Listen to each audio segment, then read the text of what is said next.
오늘 이 아침에 주시는 말씀은 요한복음 4장 19절에서 26절 말씀까지입니다. 요한복음 4장 19절에서 26절입니다. 여자가 이르되 주여 내가 보니 선지자소로이다. 우리 조상들은 이 산에서 예배하였는데 당신들의 말은 예배할 곳이 예루살렘에 있다 하더이다. 예수께서 이르시되 여자여 내 말을 믿어라. 이 산에서도 말고 예루살렘에서도 말고 너희가 아버지께 예배할 때가 이르니라. 너희는 알지 못하는 것을 예배하고 우리는 아는 것을 예배하노니 이는 구원이 유대인에게서 남이라. 아버지께 참되게 예배하는 자들은 영과 진리로 예배할 때가 오나니 곧 이때라. 아버지께서는 자기에게 이렇게 예배하는 자들을 찾으시느니라. 하나님은 영이시니 예배하는 자가 영과 진리로 예배할지니라. 여자가 이르되 메시아 곧 그리스도라 하는 이가 오실 줄을 내가 아노니 그가 오시면 모든 것을 우리에게 알려주시리이다. 예수께서 이르시되 내게 말하는 내가 그라 하시니라. 아멘. 내가 목회하면서 연초에 늘 빠지지 않는 설교 주제가 하나 있습니다. 그 주제는 바로 예배입니다. 이처럼 우리가 예배에 관한 설교를 하는 이유가 뭘까요? 그만큼 예배가 중요하기 때문입니다. 예배는 신앙생활의 기본이고 핵심입니다. 그리고 예배 생활에 따라서 인생이 좌우됩니다. 저는 성경적으로 혹은 경험적으로 분명히 말씀드릴 수 있습니다. 예배만 바로 드려도 신앙생활을 절반 이상 성공하는 거예요. 그러면 인생도 반드시 승리해요. 한마디로 말해서 예배는 신앙과 인생의 최우선순위가 되는 줄로 믿습니다. 예배 생활이 흐트러지면 모든 게 다 흐트러져요. 신앙도 흐트러지고 인생도 흐트러집니다. 마치 옷을 입었을 때 첫 단추를 잘못 끼우면 전체가 엉망이 되는 것과 같은 이치예요.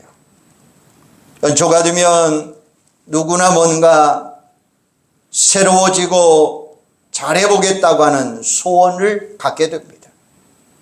여러분은 올해 어떤 소원을 갖고 계십니까? 무엇보다도 신앙생활을 잘하는 게 중요합니다.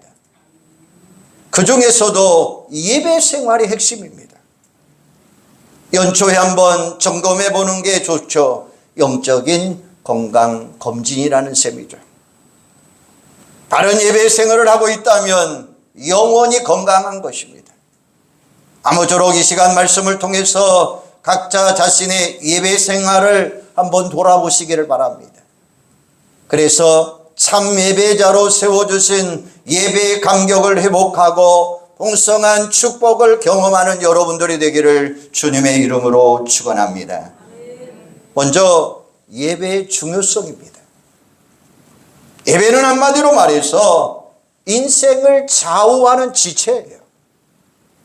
그러니까 전능하신 하나님께 최상의 가치를 올려드리는 행위가 바로 예배입니다. 쉽게 말하면 하나님을 최고로 높여드리는 거죠. 인간 편에서는 자신을 최대한 낮추는 것입니다. 헬레아어로 예배한다라고 하는 말은 프로스케네인데 몸을 굽신거린다라는 거예요. 이처럼 인간이 하나님 앞에 예배하는 가장 큰 이유가 뭘까요? 첫째는 창조의 목적입니다. 예배야말로 창조 목적 그 자체입니다. 그러니까 예배에 중요할 수밖에 없다는 거예요. 이사야 43장 21절에 보면 이 백성은 내가 나를 위하여 지었나니 나의 찬송을 부르게 하려 함이라 라고 말씀하셔요. 찬송을 부르는 게 바로 예배입니다. 하나님이 우리의 예배를 창조하셨다는 뜻이에요. 여러분, 인간이 왜 망합니까? 왜 불행해집니까? 창조의 목적인 예배자로 살아가지 않았기 때문이에요. 내 마음대로 내 멋대로 내 영광을 위하여 내 잘난 맛에 살면 잘 될 것 같지만 그러나 그렇지 못하다는 것입니다. 마치 이런 거예요. 어떤 제품을 구입하면 매뉴얼이 따라옵니다. 그대로 따르면 최상의 상태로 사용할 수 있어요. 반대로 제멋대로 사용하고 작동하지 않거나 금세 고장이 날 수밖에 없어요. 매뉴얼대로 사용해야 오래오래 효과적으로 사용할 수 있는 겁니다. 우리 인생도 마찬가지입니다. 하나님의 창조 목적대로 살면 저절로 행복이 뒤따라와요. 평안과 기쁨이 흘러넘칩니다. 그런데 안타깝게도 인간이 하나님을 배반하고 하나님께 예배하는 대신 자신을 높이고 자신의 영광을 차지하려고 했습니다. 창세기 3장에 나오는 인간 타락의 모습을 보면 우리는 분명하게 발견할 수 있습니다. 선악과를 따먹으면 하나님과 같이 한다는 사단의 거짓말에 미혹된 것은 하나님께 예배하는 것을 거부하는 행위입니다. 여기서 모든 비극이 시작이 됩니다. 생명과 축복의 길 대신 멸망과 사망의 길을 걸어갈 수밖에 없다고 하는 사실을 우리는 창조를 통해서 가르쳐 주고 계셔요. 두 번째는 구원의 목적입니다. 이렇게 비참해진 인간을 하나님이 구원하시는데 그 목적은 바로 역시 예배였습니다. 하나님은 비극 가운데 빠진 인간을 불쌍히 여기시고 예수는 우리에게 구주로 보내주셨어요. 예수님이 십자가를 지심으로 인간을 죄와 영원한 사망에서 구원하신 후에 예배자로 회복해 주셨다는 사실이죠. 요컨대 하나님이 우리를 구원하신 목적도 예배입니다. 그래서 예배서 1장 5절에 보면 그 기쁘신 뜻대로 우리를 예정하사 예수 그리스도로 말미암아 자기 아들이 되게 하셨으니 이는 그의 사랑하는 자 안에서 우리에게 거저 주신 바 그의 은혜의 영광을 찬미하게 하려는 것이니라 라고 말씀하셔요. 하나님이 우리를 구원해서 하나님의 자녀 삼으신 것은 우리를 하나님의 자녀로 하나님의 은혜로 영광을 창조하는 예배자로 우리를 세워주셨다는 말씀입니다. 그러므로 구원받는 성도들은 예배를 최우선 순위로 삼으면서 살아가셔야 돼요. 이 세상 살 동안은 물론이지만 장차 천국에 들어간 이후에도 예배가 중요하다고 하는 일입니다. 요한계시록 7장 9절에서 보면 모든 성도가 천국에 올라가 하나님과 어린 양 예수께 찬송과 영광을 돌려드립니다 라는 말씀이 나와요. 진정한 예배의 간격이죠. 지속한 기쁨으로 예배하는 그 모습은 영원 무궁하다고 하는 사실이에요. 예배가 이렇게 중요하기에 교회 사명 가운데 예배가 당연히 으뜸이 되는 것입니다. 따지고 보면 선교도 예배를 위한 것입니다. 하나님을 모른 채 우상에게 예배하는 자들에게 복음을 전해서 그들도 하나님께 예배하도록 세우는 게 선교의 궁극적인 목적이라고 하는 말씀이에요. 미국의 유명한 존 파이어 목사님은 이런 말을 했습니다. 선교는 교회의 궁극적인 목표가 아니다. 예배가 그 목표다. 예배가 없기 때문에 선교가 필요한 것이다. 궁극적인 목표는 선교가 아니라 예배다라는 말이에요. 그러므로 예배의 중요성을 재인식함으로 참 예배자로 회복되는 여러분들이 되기를 주님의 이름으로 축원합니다. 본문을 보면 예수님이 이렇게 중요한 예배의 방법을 설명해 주고 계셔요. 예수님이 여행 중에 사마리아로 들어가십니다. 우물가에서 사마리아 여인을 만납니다. 그녀는 5번 결혼에 실패하고 지금은 한 남자와 동거하는 중입니다. 동네 창피해서 사람들이 낮잠을 자는 한낮의 정오의 우물가로 나왔습니다. 그런데 우리 예수님과 마주쳤어요. 예수님이 우물보다 중요한 영혼의 생명을 그에게 증거합니다. 그러다가 뜬금없이 그 여인에게 남편을 데려오라라고 말씀하십니다. 그 속을 깨뜨려 보시고 그녀의 인생 최대의 문제를 건드리신 거예요. 그러자 여인은 깜짝 놀라면서 예수님을 선지자 중에 하나라고 말하면서 예배에 관한 질문을 던집니다. 여기서 우리는 인생의 가장 중요한 문제가 바로 예배임을 확인하게 됩니다. 이 여인은 인생의 행복을 육신적인 것에서 찾았어요. 남편 잘 만나면 잘 먹고 잘 살 줄 알았습니다. 그런데 그게 아니었습니다. 인생의 근본적인 문제를 해결하지 않으니까 이런저런 남편을 만나도 갈등이 있고 만족이 없더라는 거예요. 지금도 한 남자와 동거 중이지만 만족도 없고 신이 곤고했어요. 이제 예수님을 통해 영적인 문제를 바라보면서 근본적인 문제를 질문하게 된 것입니다. 그렇습니다. 인생이 불행해지는 이유가 바로 여기에 있어요. 인간은 하나님의 형상대로 창조되었습니다. 하나님을 만나 예배할 때에 기쁨이 있고 만족이 있습니다. 인생도 술술 풀리게 됩니다. 그런데 죄로 인해 하나님을 등지고 예배하지 않으니까 반대로 엉뚱한 세상의 헛된 것을 찾게 됨으로 인해서 망가지고 불행해지고 말았던 것입니다. 사마리아 여인은 참 예배를 모르고 있었습니다. 사마리아인들이 그렇듯이 그리심산에서 예배하면 된다고 착각했습니다. 사마리아인은 역사적으로 아수리 제국에서 멸망한 후에 피가 섞여 유대인들에게 이방인 취급을 받은 거예요.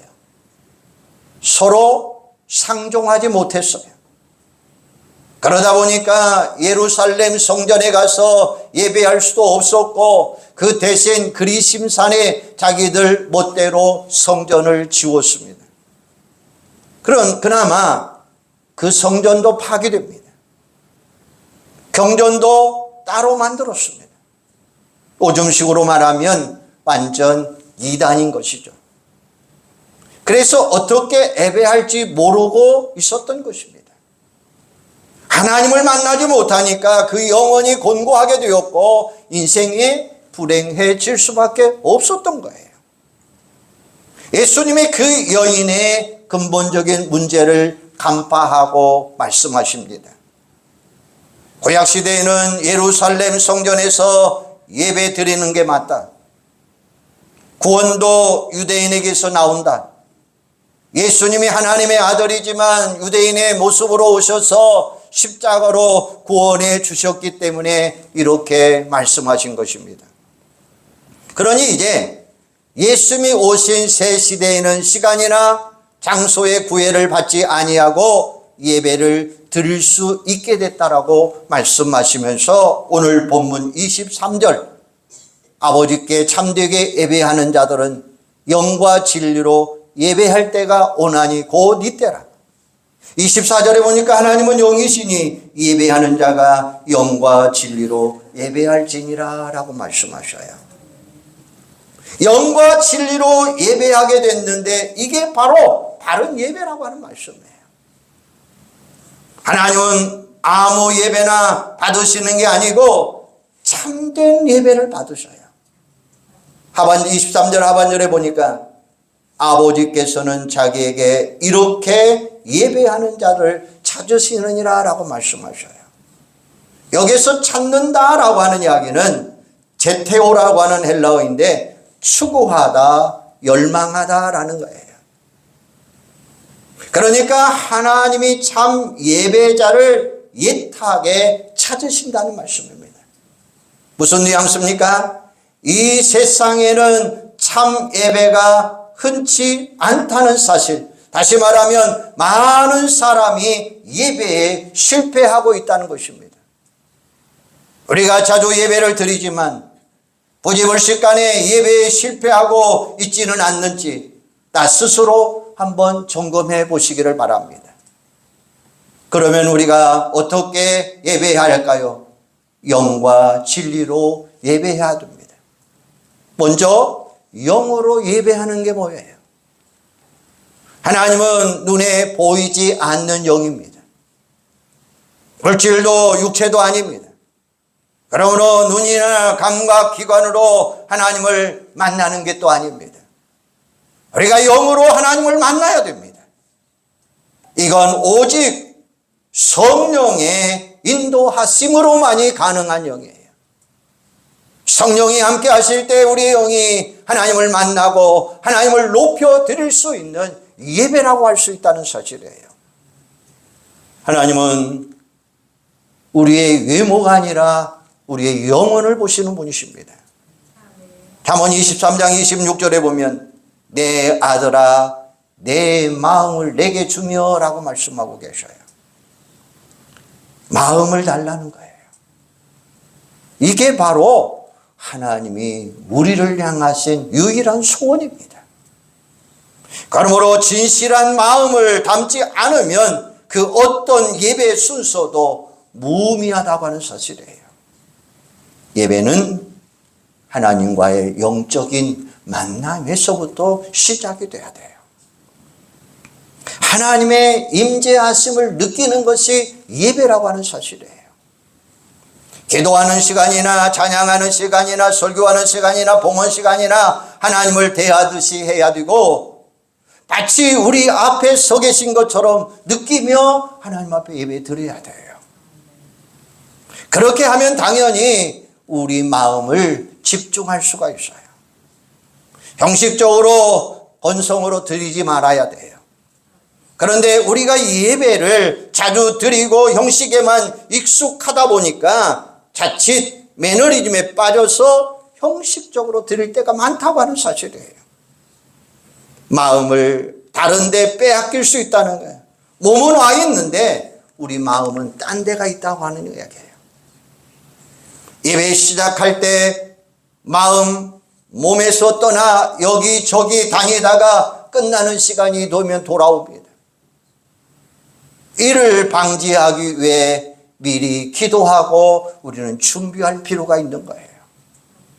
성령이 우리의 마음을 붙들어 주셔서 오직 하나님만을 바라보고 예배할 수 있도록 간구하는 여러분들이 되기를 주님의 이름으로 소망합니다.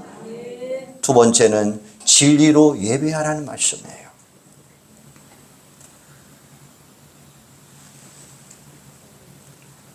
우리는 건성으로 예배 드리지 말고 진실한 마음으로 예배할 수 있는 여러분들이 되기를 바랍니다. 막연하게 지성이면 감천식으로 정화수 떠놓고 빌듯이 무조건 예배 드려도 은혜를 받는다 생각하시면 이건 착각입니다. 진리의 말씀 중심으로 우리는 참 예배를 드리셔야 돼요.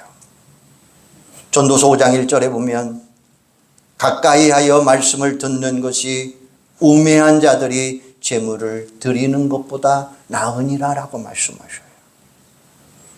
진리의 말씀 없이 형식적이나 절차만 진행하면 그 예배는 우리 하나님이 받지 않으신다는 사실이에요.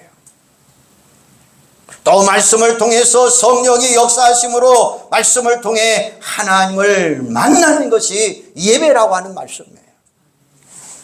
그러므로 말씀을 듣는 시간이 우리에게는 가장 중요한 시간이고 집중해야 될 시간입니다. 그런데 흔히 설교 시간에 마음을 흐트릴 때가 있어요. 가만히 앉아 있다 보니까 졸음이 옵니다. 특별한 경우 피곤해서 그럴 수 있지만 습관적으로 굳어지면 영적으로 큰 손해를 볼 수 있다고 하는 사실이에요. 어느 교회에서 부흥회가 열렸어요. 강사 목사님이 열심히 설교를 합니다. 그런데 앞자리에 앉은 분이 늘 조는 거예요. 눈에 거슬렸지만 계속해서 설교를 합니다. 그런데 매 시간마다 앞에 있는 분이 계속 조는 거예요. 아무래도 버릇을 고쳐야 되겠다는 생각이 들어서 익살스럽게 말도 합니다. 여러분 중에 그런 사람이 없겠지만 혹시 지옥 가고 싶은 사람 모두 일어나세요. 이 말을 앞부분은 작게 하고 뒷부분은 큰 소리로 이렇게 이야기합니다. 일어나세요라고 소리를 질렀어요. 그러니까 졸던 사람이 앞에 부분을 몰라고 뒷부분만 일어나세요 하니까 번쩍 일어나고 말았어요. 깜짝 놀라서 일어나게 되었는데 가만히 보니까 성도들이 왁자지껄 웃는 거예요. 사태 파하고 이분은 그 자리에 앉게 됐어요. 그 말을 계기로 해서 예배 시간에 조는 버릇이 바꿔졌더라라고 하는 이야기가 있어요. 비단 설교 시간만이 아닙니다. 우리는 예배 시간 모든 것에 집중하셔야 돼요. 찬송하는 시간에 집중하는 것도 중요합니다. 찬송은 곡조 있는 말씀, 기도입니다. 하나님의 임재를 체험하고 은혜를 받는 시간이 찬송이에요. 건성으로 부르거나 안 부르고 가만히 있으면 곤란합니다. 미국의 명문 프리스턴 신학교 교수님의 이야기입니다. 이는 교수인데 채플 시간만 되면 찬송을 안 불러요. 학생들이 찬송 음치라고 하는 별명까지 붙여줬습니다. 그러던 어느 날 무슨 일이 일어났는지 이 교수님이 찬송을 심차게 부르는 거예요. 하도 이상해서 한 학생이 교수님에게 넌지시 물었습니다. 교수님, 무슨 일이 일어났습니까? 왜 찬송을 부르시죠? 라고 물었습니다. 그때 이분이 이렇게 간증하더라는 거예요. 그 전날 밤에 꿈을 꾸었다는 것입니다. 천국에 이르러 놓고 하자 베드로가 나와서 누구냐고 묻더라는 거예요. 저는 어려서부터 교회도 잘 다녔습니다. 지금은 신학교 교수로서 봉직하고 있습니다라고 소개를 했어요. 베드로는 무슨 장부 하나를 뒤적여 보더니 이렇게 말하더는 거예요. 공부는 많이 해서 아는 것은 많은데 찬미의 제삭은 올린 기록이 없구나. 천국은 지식 많은 신학 박사를 원하는 것이 아니라 찬송을 열심히 부르는 성도를 원한다라고 이야기하더라는 거예요. 그러면서 천국 문이 탕 하고 닫히면서 깜짝 놀라 깨어보니까 꿈이더라는 거예요. 예배 시간은 비유로 말하면 우기에 해당하는 거예요. 나무는 비를 맞는 우기에 무럭무럭 자라나게 됩니다. 예배에 집중하지 아니하면 우기가 아니라 건기라고 하는 사실이에요. 그 영혼이 메마를 수밖에 없다고 하는 이야기입니다. 이렇게도 비유할 수 있습니다. 예배 시간은 영혼의 배터리를 충전하는 시간입니다. 예배에 집중하지 못해서 충전하지 못하면 그 영혼은 공고해질 수밖에 없는 거예요. 모두 영과 진리로 성령과 말씀의 도우심을 의지하면서 하나님 만나시기를 바랍니다. 하나님 예배 시간에 만나시기를 바랍니다. 그래서 하나님이 애타게 찾으시는 참된 예배자가 되시기를 주님의 이름으로 축원합니다. 이처럼 참 예배자가 되면 하나님의 놀라운 은혜의 축복을 누릴 수 있어요. 예배는 피조물로서 그리고 구원받는 성도로서 당연한 의무이지만 참 예배자로 영과 진리로 예배를 드리면 하나님이 영광을 받으신다고 하는 사실이에요. 하나님이 기뻐하신다는 사실이에요. 이런 책이 있죠. 칭찬은 고래도 춤추게 한다라는 말이 있습니다. 저는 이렇게 표현하고 싶습니다. 예배는 하나님을 춤추게 한다고 하는 사실이에요. 당연히 하나님이 참 예배자를 축복하신다라는 사실입니다. 예배를 드리다 보면 영원히 먼저 은혜를 받게 됩니다. 그 은혜가 우리의 인생을 전반적으로 축복으로 인도하는 거예요. 예배는 우리를 축복하되 영육간에 승리케 하는 줄로 믿으시기를 바랍니다. 사무엘상 2장 30절에 보면 나를 존중히 여기는 자를 내가 존중히 여기고 나를 멸시하는 자를 내가 경멸하리라 라고 말씀하고 계셔요. 하나님을 높이고 예배하면 하나님도 우리를 높여주시겠다고 말씀하고 계셔요. 하나님을 존귀케 하고 우리의 삶을 축복하시겠다고 말씀하고 계셔요.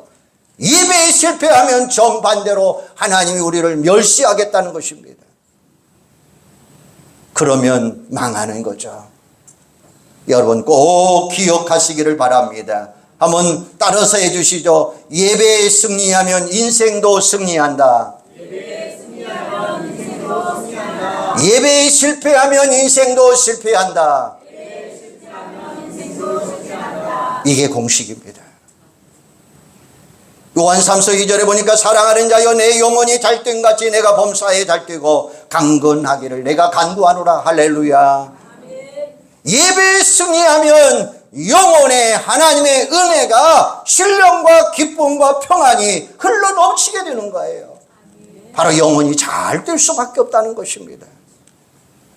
이렇게 되면 설상 환경이 조건이 변해도 우리는 이미 행복한 자가 될 수밖에 없다는 사실이에요. 본문에 나오는 사마리아 여인, 나중에 예수님이 하나님의 아들 메시아임을 깨닫게 됩니다. 예수님을 직접 확인하게 됩니다. 그러자 너무나 기뻐서 물동이를 버려두고 마을로 내려갑니다. 신바람이 나서 많은 사람들에게 전도합니다.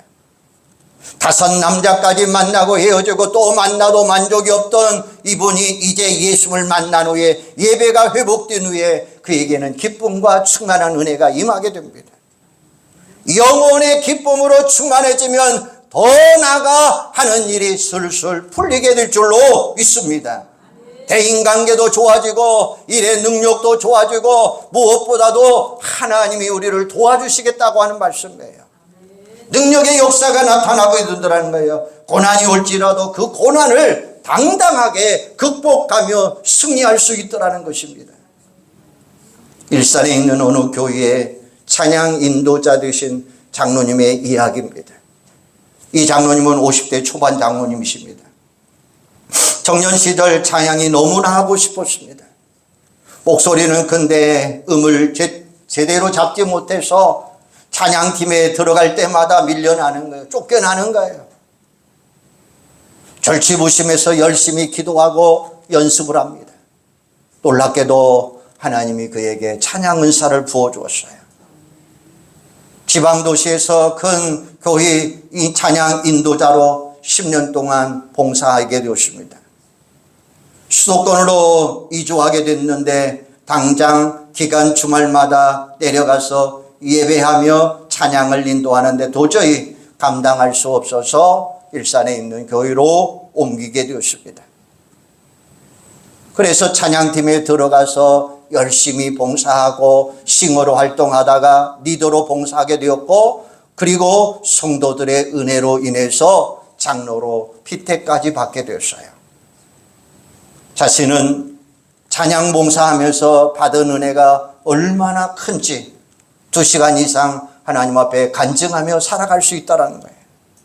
사업을 하는데 얼마나 잘 되는지 모릅니다 라고 간증하고 있는 내용이었습니다. 참 예배자를 하나님이 이렇게 기뻐하시고 축복하신다고 하는 사실이에요. 여러분, 우리가 2024년을 시작했습니다. 무엇보다도 예배 상황을 다시 한번 점검해 보시기를 바랍니다. 여러분, 제가 이 이야기를 할 때 여러분의 마음에 맞는다고 한다면 크게 아멘 하시기를 바랍니다. 나는 예배를 정말로 최우선순위로 여기고 있는가? 주의를 빼먹지 않고 잘 지키고 있는가? 영과 진리로 예배하고 있는가? 예배 가운데 살아계신 하나님을 만나고 있는가? 예배의 감격과 기쁨이 있는가? 여러분, 아멘 하는 소리가 영 시원찮아요. 여러분들에게 5가지 이야기를 했어요. 나는 예배를 정말로 최우선순위로 여기고 있는가? 주의를 빼먹지 않고 잘 지키고 있는가? 영과 진리로 예배하고 있는가? 예배 가운데 살아계신 하나님을 만나고 있는가? 예배의 감격과 기쁨이 있는가? 다시 한번 질문할 때 모두 예라고 아멘으로 크게 대답해 보시기를 바랍니다. 다시 한번 물어봅니다. 나는 예배를 정말로 최우선순위로 여기고 있습니까? 주의를 빼먹지 않고 잘 지키겠습니다. 영과 진리로 예배하고 있습니다. 예배 가운데 살아계신 하나님을 만나야 됩니다. 예배의 감격과 기쁨을 누리시기를 바랍니다. 하나님은 지금도 참 예배자를 찾고 계신다는 사실이에요. 그만큼 참 예배자가 되는 것은 쉽지 않습니다. 아무쪼록 참 예배자가 되시어서 하나님을 기쁘게 해드리고 영혼이 잘 뛰고 범사가 잘 뛰고 강건한 삶으로 승리하는 인생을 살아가는 우리 복남교회 온 성도들이 되시기를 주님의 이름으로 축원합니다. 기도하겠습니다. 하나님, 오늘도 우리 주님은 사마리아 여인을 통해서 우리에게 말씀하고 계십니다. 사마리아 여인이 예수를 만남으로 인해서 그가 기뻐서 물동이를 던져버리고 마을로 내려가서 마을 사람들에게 전도했다고 말씀했습니다. 예수를 만난 후에 예배가 회복되었고 기쁨이 있고 은혜가 충만했습니다. 영원히 기쁨으로 충만해지니까 더 모든 일들이 슬슬 잘 풀리더라라고 말씀하셨어요.